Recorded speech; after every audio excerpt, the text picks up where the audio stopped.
दोस्तों, जब इंसान तानाशाही पर उतर आता है तो फिर वो ना अपनों को देखता है ना परायों को देखता है। और इस वक्त ऐसा ही कुछ हाल इजराइल के प्रधानमंत्री नेतन्याहू का है।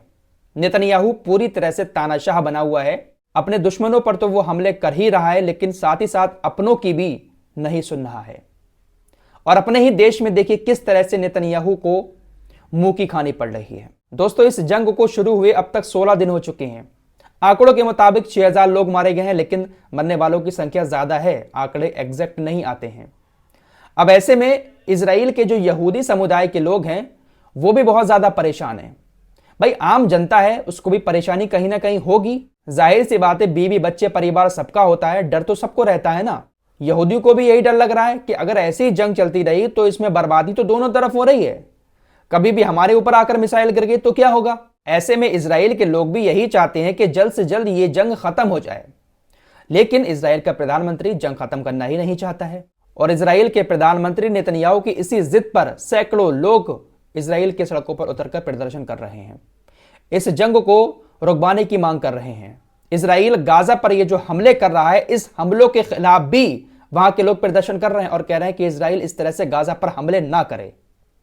जब लोगों ने बाहर निकलकर प्रदर्शन किया इजराइल के प्रधानमंत्री के खिलाफ, इजराइल की सेना के खिलाफ, तो उसके बाद इजराइल की पुलिस अपने देश के लोगों को ही धमकाने लगी और कहा कि अगर गाजा के सपोर्ट में रैली निकालोगे और हमले बंद करने की बात करोगे तो बसों में भरकर तुम सबको गाजा भेज दूंगा। इजराइल पुलिस के प्रमुख कोबी शब्ताई ने कहा कि इजराइल में गाजा के समर्थन में प्रदर्शन करने वालों के खिलाफ जीरो टॉलरेंस की नीति अपनाई जाएगी और जो लोग गाजा के समर्थन में प्रदर्शन कर रहे हैं उन्हें बसों में भरकर गाजा भेज दिया जाएगा, जहां इजराइल बीते 2 हफ्तों से बमबारी कर रहा है। तो जरा देखिए कैसी तानाशाही इन लोगों के सर पर सवार है।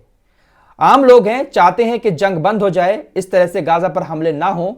इजराइल के ही लोग प्रदर्शन कर रहे हैं और उन्हीं को बस में भरकर गाजा भेजने की बात ये पुलिस ऑफिसर कर रहे हैं। अल जजीरा की एक रिपोर्ट के मुताबिक पुलिस अधिकारी ने कहा कि जो कोई भी इजरायली नागरिक की तरह रहना चाहता है उसका स्वागत है और जो लोग गाजा के साथ होना चाहते हैं उनका भी स्वागत है। मैं अभी उन्हें गाजा जाने वाली बसों में भरकर वहीं भेज दूंगा। आपको बता दें, जो लोग सरकार के खिलाफ बाहर निकलकर प्रदर्शन कर रहे थे उनमें से कई सारे लोगों को पुलिस ने गिरफ्तार भी कर लिया है। भीड़ को तितर बितर करने के लिए हल्का फुल्का बल का भी प्रयोग करना पड़ा।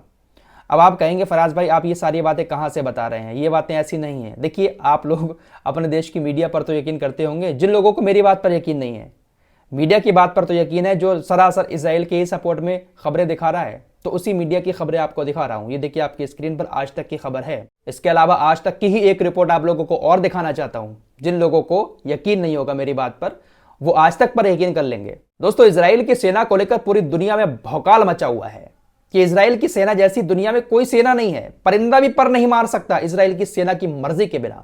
लेकिन 7 तारीख को हमास के लोग आराम से इजराइल के अंदर घुस जाते हैं और लोगों को बंधक बनाकर अपने साथ गाजा के अंदर ले आते हैं। हैंग ग्लाइडर के जरिए आसानी से इजराइल के अंदर घुसकर बमबारी कर देते हैं। लेकिन सेना को कानो कान खबर तक नहीं होती। क्या सेना उस वक्त छुट्टी पर थी या सो रही थी?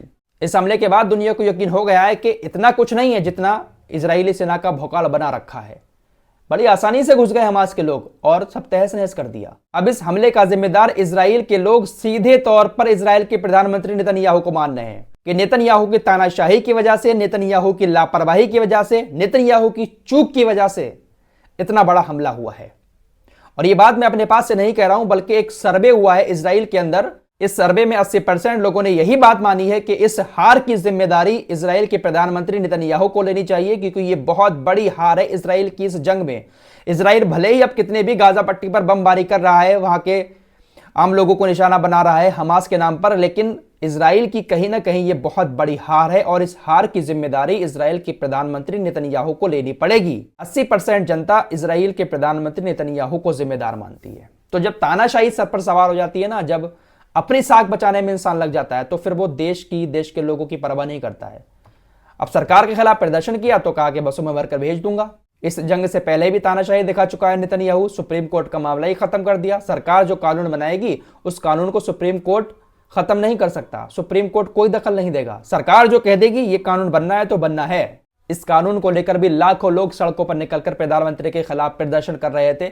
इसीलिए ये सारी चीजें हुई हैं, क्योंकि प्रधानमंत्री नेतन्याहू से वहां के लोग खुश नहीं हैं।